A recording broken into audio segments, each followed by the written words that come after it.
Good morning students. आज जो topic हमने डिस्कस करना है वो है इंडस्ट्रियल रिलेशंस। बहुत इंपॉर्टेंट टॉपिक है एचआर का, आपके लास्ट यूनिट का एक टॉपिक है।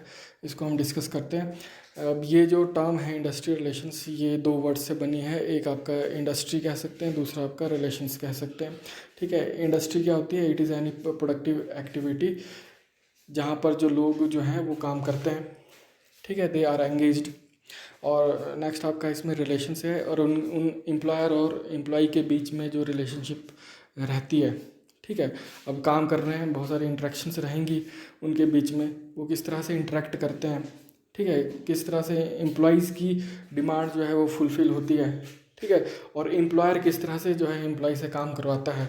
ठीक है, उस तरह से हम उसको यहाँ पर रिलेशंस को इस तरह से डिफ़ाइन कर सकते हैं। तो अब अगर इंडस्ट्रियल प्रोग्रेस चाहते हैं तो उसके लिए बहुत ज़रूरी है कि लेबर और मैनेजमेंट के बीच में कोऑपरेशन हो। ठीक है, और इंडस्ट्रियल रिलेशंस की बात करें, आज के मॉडर्न इंडस्ट्रियल सेटअप की बात करें, उसमें जो है जो आपका ये इंडस्ट्रियल रिलेशंस का एक जो टॉपिक रहता है वो बहुत ज़्यादा डेलिकेट हो चुका है, बहुत कॉम्प्लेक्स हम इसको कह सकते हैं, क्योंकि एम्प्लॉयर की अपनी एस्पायरेशंस हैं और एम्प्लॉय की अपनी एस्पायरेशंस हैं। ठीक है, अब इसके एक तरह से अब इसको थोड़ा से कि इसको डिफ़ाइन कर सकते हैं, और एक तरह से जो ILO की जो जिस तरह से डिफ़ाइन किया है इसको, वो देखते हैं उसने डेफिनेशन क्या दी है।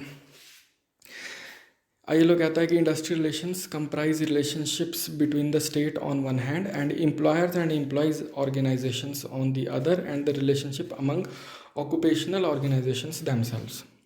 ठीक है, एम्प्लॉयज़ होंगे, एम्प्लॉयज़ की अपनी एसोसिएशंस रहती हैं, अपनी यूनियंस रहती हैं, एम्प्लॉयर की अपनी एसोसिएशंस होंगी। ठीक है, और कंपनीज़ की भी अपनी एसोसिएशंस होती है। और इसमें जो स्टेट, इसमें कहा है तो स्टेट में तीन तरह के हम सेटअप देख सकते हैं। एक आपका जुडिशरी है, एक आपका लेजिस्लेचर है, एक आपका एग्जीक्यूटिव है। ठीक है, अब इसी डेफिनेशन को और थोड़ा रिफाइन फॉर्म में हम आगे देखते हैं। तो इसमें क्या है, these are the parties to IR। अब कौन कौन सी पार्टीज़ जो हैं वो इंडस्ट्रियल रिलेशनशिप में होती है। ठीक है, तो उसमें लेफ्ट हैंड साइड में आप देखेंगे एम्प्लॉयज़ हैं।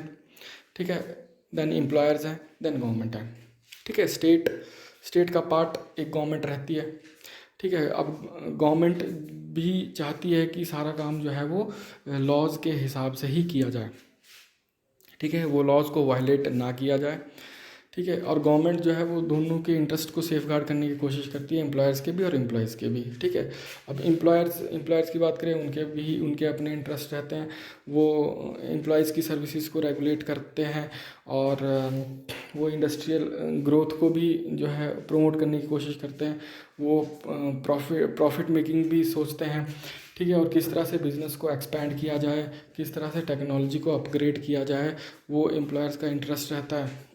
ठीक है, एम्प्लॉयज़ का इंटरेस्ट क्या है? एम्प्लॉयज़ वेरियस कल्चरल बैकग्राउंड के होते हैं, बहुत एक तरह से डाइवर्स स्किल्स के एम्प्लॉय है, अचीवमेंट्स उनकी अलग अलग है। ठीक है, वो भी चाहते हैं कि इम्प्रूवमेंट टर्म्स है, हमारी एम्प्लॉयमेंट की टर्म्स एंड कंडीशंस में जो है इम्प्रूवमेंट आती रहे। मैनेजमेंट के साथ वो इंटरेक्ट करते रहते हैं, अपनी कंप्लेंट्स जो है मैनेजमेंट के पास वो रखते रहते हैं। वो चाहते हैं कि हमको मैनेजमेंट में भी जो है पार्टिसिपेट करने का मौका मिले। ठीक है, डिसीजन मेकिंग में भी पार्टिसिपेट करने का हमको मौका मिले। ठीक है, तो ये आपके थोड़ा सा ये पार्टीज़ जो हमने लेफ्ट हैंड साइड में थोड़ी डिस्कस की है। और राइट हैंड साइड की अगर हम बात करें, यहाँ पर सबसे पहले आपकी ट्रेड यूनियन है। ट्रेड यूनियन क्या कहते हैं? This is the union of the employees of particular company. चाहे वो डिफरेंट कंपनीज़ की जो है यूनियन टुगेदर, हम उसको जो है ट्रेड यूनियन कहते हैं। और नेक्स्ट आपकी इसमें एम्प्लॉयर एसोसिएशन है। ठीक है, एम्प्लॉयर की एसोसिएशन, कंपनीज़ की एसोसिएशन। ठीक है, और नेक्स्ट इसमें कोर्ट्स एंड ट्रिब्यूनल्स, जो आपकी जुडिशरी है। ठीक है, स्टेट जो है, जैसे मैंने पहले बताया कि 3 पार्ट्स है इसमें, स्टेट अलग है, जुडिशरी अलग है, और आपका लेजिस्लेचर अलग है। लेजिस्लेचर जो है वो आपके पार्लियामेंट्स है, वो आपकी स्टेट लेजिस्लेटिव असेंबली है, जहाँ पर कानून जो है बनाए जाते हैं। ठीक है, और एग्जीक्यूटिव जो है कानून के हिसाब से जो है काम करता है और आगे भी जो है दूसरे स्टेक होल्डर से भी जो है वैसा ही वो कानून के हिसाब से ही काम चलने के लिए कहता है। नहीं नहीं अगर कानून के हिसाब से वो चलेंगे, ठीक है, तो उस वहाँ पर उनकी एक्टिविटीज़ में इंटरफेयर भी किया जाता है। जो कानून के हिसाब से जो पेनल्टीज़ है, जो फाइन्स है, वो उन पर इम्पोज किए जाते हैं, ठीक है। अगर ये आपके जो है हमने थोड़ा सा कोर्ट्स और ट्रिब्यूनल्स की जो है इसमें कोर्ट्स होते हैं, ट्रिब्यूनल होते हैं, ये बात की, ठीक है। नेक्स्ट जो है आपकी स्लाइड है now, that is related to the objectives of industrial relations. अब ऑब्जेक्टिव्स कौन कौन से हैं इसमें?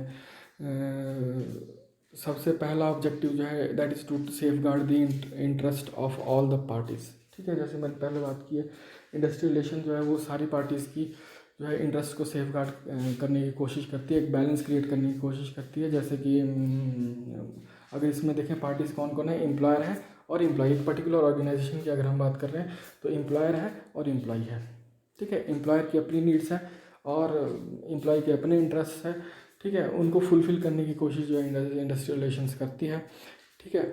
जब दूसरा जो इसका objective to reduce employee turnover and absenteeism, जब एम्प्लॉय सेटिस्फाइड रहेगा, ठीक है, तो उसके बाद जो है वो कंपनी को जो है वो छोड़कर नहीं जाता है, जिससे एम्प्लॉयर टर्नओवर भी कम होता है और वो कंपनी में काम करने के लिए जो है वो आता रहता है, वो एक तरह से वो एब्सेंट नहीं करता रहता है, ठीक है।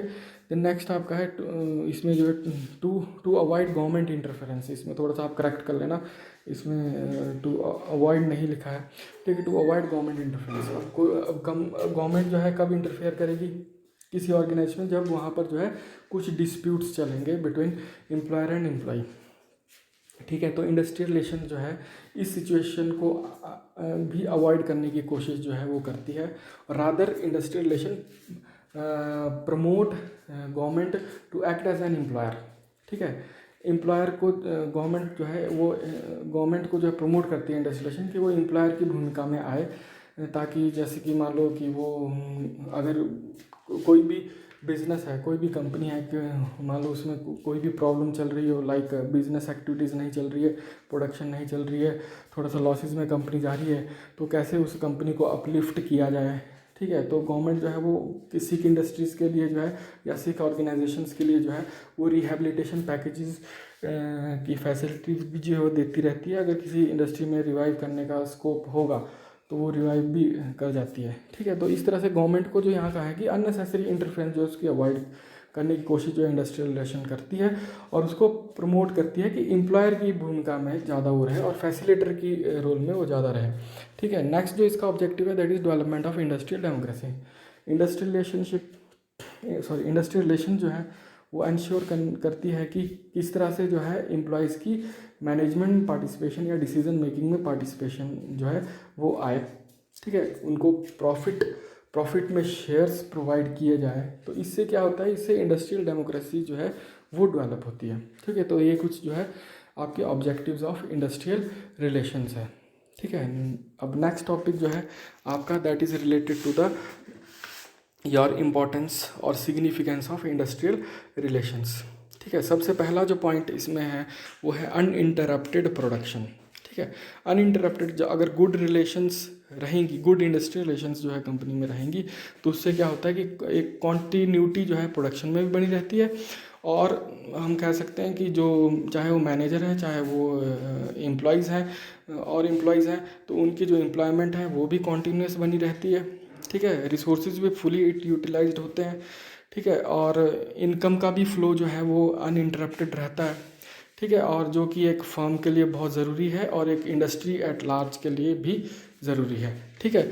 नेक्स्ट है रिडक्शन इन इंडस्ट्रियल डिस्प्यूट्स, ठीक है। गुड इंडस्ट्रियल रिलेशंस रहेगी, अगेन वो दोनों के इंटरेस्ट को सेफ गार्ड करेगी, वो एम्प्लॉयर के इंटरेस्ट को भी सेफ गार्ड करेगी और एम्प्लॉय के इंटरेस्ट को भी जो है सेफ गार्ड करने की कोशिश करेगी, ठीक है। तो इससे क्या होता है कि जो स्ट्राइक्स और लॉकआउट्स की सिचुएशंस है वो नहीं बनती है, गवर्नमेंट का भी इंटरफेरेंस जो है जैसे हमने ऑब्जेक्टिव में पढ़ा वो नहीं होगा और एक ऑर्गेनाइजेशन जो है वो लॉ सूट्स से भी बच पाएगी, ठीक है। नेक्स्ट है इसमें देखिए high moral of the employees, ठीक है। High moral of the employees जब जो एम्प्लॉयर और एम्प्लॉय के बीच में जो है कोऑपरेशन रहेगी, जो ऑर्गेनाइजेशन है वो सपोर्टिव रहेगी एम्प्लॉय के लिए, तो उसमें जो है एम्प्लॉयज़ का जो है हाई मोरल रहता है। ठीक है, वो और ज़्यादा जो है एक तरह से जो है अपनी एफिशिएंसी को बढ़ाने की कोशिश करते हैं। ठीक है, और ज़्यादा काम करने की कोशिश करते हैं, टाइम पे काम करने की कोशिश करते हैं। ठीक है, क्योंकि एम्प्लॉय जो है इस केस में वो सेटिस्फाइड रहेंगे। ठीक है, तो नेक्स्ट है आपका मेंटल रेवोल्यूशन। ठीक है, मेंटल रेवोल्यूशन क्या है कि यहाँ पर मेंटल रेवोल्यूशन की बात जो की है इन्होंने, वो कहा है कि इंडिविजुअल इंटरेस्ट नहीं होने चाहिए। ठीक है, जैसे कि एम्प्लॉयर जो है अपने इंटरेस्ट के लिए काम ना करे, और एम्प्लॉइज़ जो है सिर्फ अपने ही इंटरेस्ट के लिए काम ना करे, एक जनरल इंटरेस्ट को देखा जाए जो ऑर्गेनाइजेशन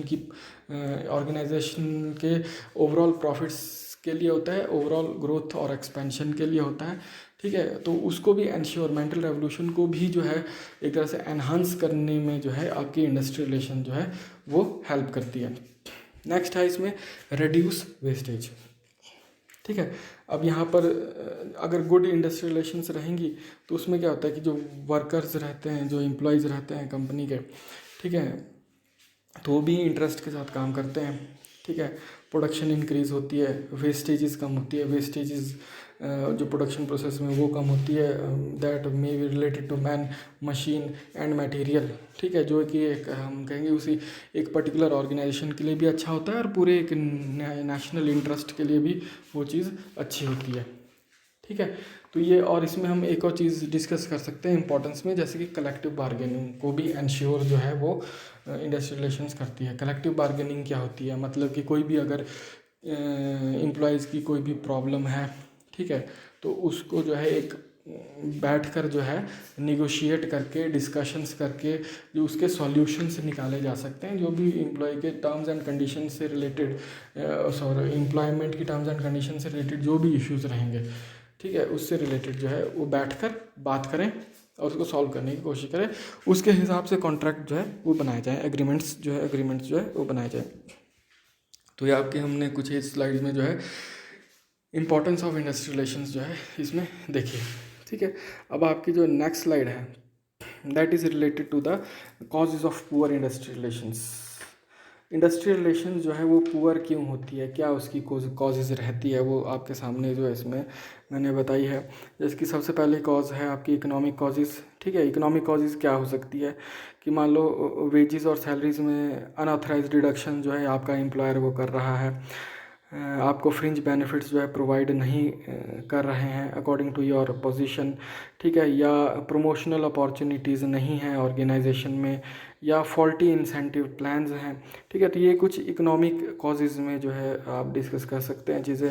दूसरा आपका है ऑर्गेनाइजेशनल कॉजेज़। ऑर्गेनाइजेशनल कॉजेज़ में क्या है कि जो आपकी राइवल यूनियन है, मतलब किसी और यूनियन है जो आपकी यूनियन जिसको पसंद नहीं करती है, उसको जो है आपकी कंपनी जो रिकॉग्नाइज़ कर रही है, और डिवाइड एंड रूल की पॉलिसी जो है वो ऑर्गेनाइजेशन फॉलो करती है। ठीक है, या हायर एंड फायर पॉलिसी जो है वो उसको फॉलो कर रही है।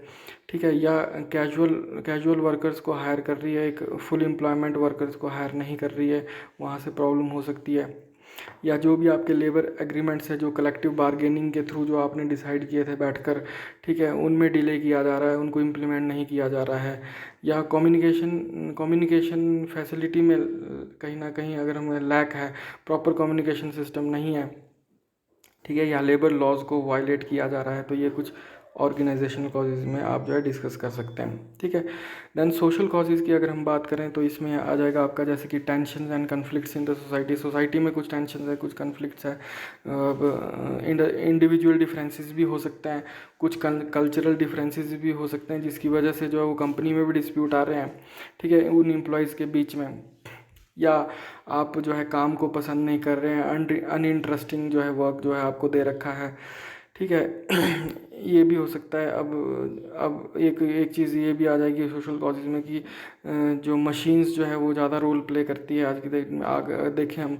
ठीक है, तो वर्कर्स जो है एक तरह से वो जो है उनको जो है ज़्यादा काम एक तरह से मशीन्स की तरह जो है हम कह सकते हैं कि काम करवाया जाता है। ठीक है, ये भी इसमें हम जोड़ सकते हैं।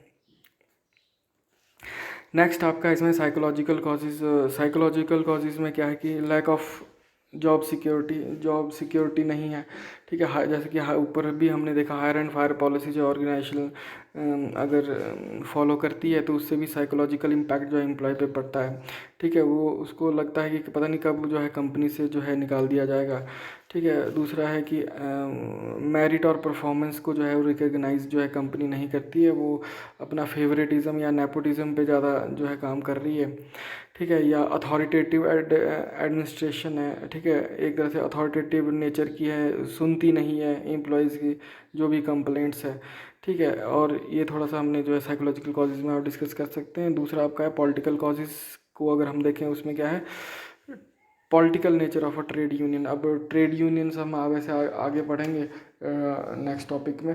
तो ट्रेड यूनियन क्या है, वो पॉलिटिकल पार्टी से भी एफिलिएटेड रहती हैं, ठीक है। तो उस वजह से भी समस्या जो है वो ऑर्गेनाइजेशन में हो सकती है, ठीक है। और बहुत सारी यूनियंस है तो उससे भी दिक्कत आ जाती है, ठीक है। हो सकता है कि एक ही ऑर्गेनाइजेशन में दो तीन तरह की यूनियन बनी हो, ठीक है। और इंटर यूनियन राइवलरी भी कह सकते हैं, यूनियंस का आपस में झगड़ा, ठीक है, वो भी एक कारण हो सकता है पुअर इंडस्ट्रियल रिलेशंस के लिए, ठीक है। तो ये हमने कुछ कॉजेज़ ऑफ पुअर आईआर हमने पढ़ी, ठीक है। नेक्स्ट जो आपका स्लाइड है that is related to the some suggestions for improve. अगर पुअर इंडस्ट्रियल रिलेशंस है उनको कैसे इम्प्रूव किया जा सकता है वो हम कुछ इसमें डिस्कस कर सकते हैं, ठीक है। सबसे पहला क्या है, पॉजिटिव एटीट्यूड, ठीक है। जो आपकी अगर हम एम्प्लॉयर के पॉइंट ऑफ व्यू से देखें तो एम्प्लॉयर जो है आपका वो सपोर्टिव रहना चाहिए, ठीक है। एक आपके लिए कंजीनियल इन्वायरमेंट क्रिएट करने की कोशिश करे, ठीक है। मतलब कि एचआर की स्ट्रेटजी बिजनेस स्ट्रेटजीज़ के साथ इंटीग्रेट करने की कोशिश करे, ठीक है। और इसमें अगर एम्प्लॉयर एक तरह सपोर्ट रहना चाहिए और केयर करे, एम्प्लॉयर्स की राइट्स को जो है समझे, ठीक है। और एम्प्लॉयज़ भी जो है वो एम्प्लॉयर की जो राइट्स हैं, ठीक है, उसको समझे, ठीक है। वो आपका पॉजिटिव एटीट्यूड में आएगा, मतलब कि दोनों एक का एटीट्यूड जो है एक दूसरे के लिए वो पॉजिटिव है, ठीक है। नेक्स्ट आपका जैसे कलेक्टिव बार्गेनिंग, पहले भी कहा था कलेक्टिव बार्गेनिंग क्या है कि अगर मान लो कोई भी डिस्प्यूट्स ऑर्गेनाइजेशन में है, जो भी डिस्प्यूटेड पार्टीज़ है वो आपस में कहीं पर बैठकर जो है बात करे, फिर जो है उन इश्यूज़ को सॉल्व करने की कोशिश करे, उसको कलेक्टिव बार्गेनिंग कहा जाता है, ठीक है। उसके हिसाब से जो अपने एग्रीगेट्स और कॉन्ट्रैक्ट्स जो है वो बनाए। नेक्स्ट टॉपिक जो इसमें ये है रिस्पॉन्सिबल यूनिट्स, इसमें लिखा हुआ है सजेशंस में। रिस्पॉन्सिबल यूनियंस जो है वो एक तरह से रिस्पॉन्सिबल एटीट्यूड उनका होना चाहिए, वो कोई पॉलिटिकल अप्रोच नहीं होनी चाहिए, ठीक है। कि वो किसी अगर मान लो पॉलिटिकली एफिलिएटेड कोई यूनियन है तो अपनी जो भी उसके पॉलिटिकल हेड्स है वहाँ से कुछ चाहे कंपनी में कोई डिस्प्यूट्स भी नहीं है फिर भी आप वो कुछ डिस्प्यूट करने की कोशिश कर रही है, ठीक है, या कुछ अपने पॉलिटिकल मोटिव्स को पूरा करने के लिए काम कर रही है, ठीक है। तो थोड़ा सा जो है यहाँ पर जो है एक तरह से उसको रिस्पॉन्सिबल एटीट्यूड जो है किसी यूनियन को अपनाना चाहिए, ठीक है। और ये भी यूनियन को समझना चाहिए कि जो वेलफेयर है वर्कर्स का वो उस ऑर्गेनाइजेशन की प्रोडक्शन पे ही डिपेंड करता है। वो ऑर्गेनाइजेशन जब ऑपरेशन में रहेगी तभी जो है उनके जो है नीड्स को फुलफ़िल किया जा सकता है, otherwise it is very difficult, ठीक है। एक डेमोक्रेटिक अप्रोच जो है वो यूनियंस को अपनानी चाहिए, ठीक है। और नेक्स्ट जो इसमें एक है आपका ग्रीवेंस प्रोसीजर है, ठीक है। ग्रीवेंस प्रोसीजर जो है कंपनी में होना चाहिए। ग्रीवेंस प्रोसीजर होता है, मान लो किसी एम्प्लॉय को जो है अगर कोई भी इश्यूज़ हैं relating to his or her terms and conditions of the employment, ठीक है। तो एक मशीनरी होती है, ये हम आगे भी इस पे भी डिस्कस करेंगे, ग्रीवेंस रिड्रेसल मैकेनिज्म क्या है, ठीक है। कैसे कैसे जो है वो अपनी कौन कौन से लेवल पे जो है वो अपनी क्या चैनल होता है जहाँ पर वो अपनी कंप्लेंट्स को रख सकता है और उसको सॉल्व करवा सकता है, तो वो ग्रीवेंस प्रोसीजर होता है, ठीक है। ये भी जैसे कलेक्टिव बार्गेनिंग के बाद ही अगर कलेक्टिव बार्गेनिंग हो, बैठें बात करें, तो उसमें भी उनकी उस कॉन्ट्रैक्ट में भी जो है ग्रीवेंस प्रोसीजर को जो है एम्प्लॉयज़ जो है वो बनवा सकते हैं, ठीक है, अपने लिए। तो ग्रीवेंस प्रोसीजर की हमने बात की। अब नेक्स्ट जो है हम बात करते हैं एक बहुत इंपॉर्टेंट टॉपिक है ये भी, जो आपका इंडस्ट्रियल रिलेशंस मैनेजर से रिलेटेड है, ठीक है। अब ये जो इंडस्ट्रियल रिलेशंस है that is a part of the your HR department only, ठीक है। तो इंडस्ट्रियल रिलेशन मैनेजर की ड्यूटीज़ क्या क्या हैं वो हम देखेंगे, और ये जो ड्यूटीज़ जो यहाँ इसमें जो लिखी हुई हैं सारी, ये ज़रूरी नहीं है कि यही ड्यूटीज़ है, इसके अलावा भी ड्यूटीज़ हो सकती है, इसमें एडिशंस भी हो सकती हैं। ठीक है। तो जैसे कि इसमें ड्यूटीज़ क्या क्या बताइए, जैसे मैंने पहले भी आपको, जैसे कलेक्टिव बार्गेनिंग जो डील्स होती हैं यूनियन और मैनेजमेंट के बीच में, ठीक है, उनको निगोशिएट करना। ठीक है। तो इसमें इंडस्ट्रियल रिलेशन मैनेजर का बहुत इंपॉर्टेंट पार्ट रहता है, क्योंकि इंडस्ट्रियल रिलेशन मैनेजर ही है जो एक तरह से एम्प्लॉयर को और एम्प्लॉयज़ को एक टेबल पे लाता है। ठीक है। कलेक्टिव और उनकी डील जो है वो करवाता है, कोई भी कॉन्ट्रैक्ट या अग्रीमेंट जो उनके बीच में बनना है। ठीक है। या लेबर पॉलिसीज़ जो है related the employees of the organisation के रिलेटेड क्या लेबर पॉलिसीज़ रहेगी, उसको डेवलप भी जो है एक तरह से इंडस्ट्रियल रिलेशन मैनेजर करता है। ठीक है। जो ग्रीवेंस, जो मैंने आपको पहले बताया ग्रीवेंस प्रोसीजर होता है, ठीक है, उसको हैंडल भी जो है वो इंडस्ट्रियल रिलेशन मैनेजर जो है वो करता है। ठीक है। फिर उसके बाद जो भी अगर कुछ डिस्प्यूट हैं यूनियन, मैनेजमेंट, एम्प्लॉयज़ और गवर्नमेंट एजेंसीज़ के बीच में, तो उनको भी सॉल्व करने की कोशिश जो है वो एक तरह से मैनेज करने की जो काम है वो इंडस्ट्रियल रिलेशन मैनेजर के पास है। ठीक है। और वो ये इंश्योर भी करता है कि एचआर स्टाफ को भी जो पूरी नॉलेज हो कि जो भी कलेक्टिव बार्गेनिंग के थ्रू जो है मैनेजमेंट और यूनियन के बीच में जो एक कॉन्ट्रैक्ट बना है, ठीक है, वो क्या है और उसका कंप्लाइंस जो है वो कैसे होता है। ठीक है। वो भी एक तरह से ड्यूटी जो है इंडस्ट्रियल रिलेशन मैनेजर की है। और साथ में ये भी ड्यूटीज़ जो है इसमें आप ये ऐड कर सकते हैं, जैसे कि मैनेजमेंट को एडवाइस करना कि कैसे जो है कॉन्ट्रैक्ट को निगोशिएट करना है, जब मैनेजमेंट और एम्प्लॉय जो है आपस में जब बात कर रहे होंगे। ठीक है। तो एम्प्लॉयर ने क्या कहना है और क्या क्या वो जो है उस निगोशिएशन में जो है इंटरेक्शंस जो है वो कर सकता है। तो उसके लिए जो इनपुट्स है वो इंडस्ट्रियल रिलेशन मैनेजर की तरफ से आ सकती है। ठीक है।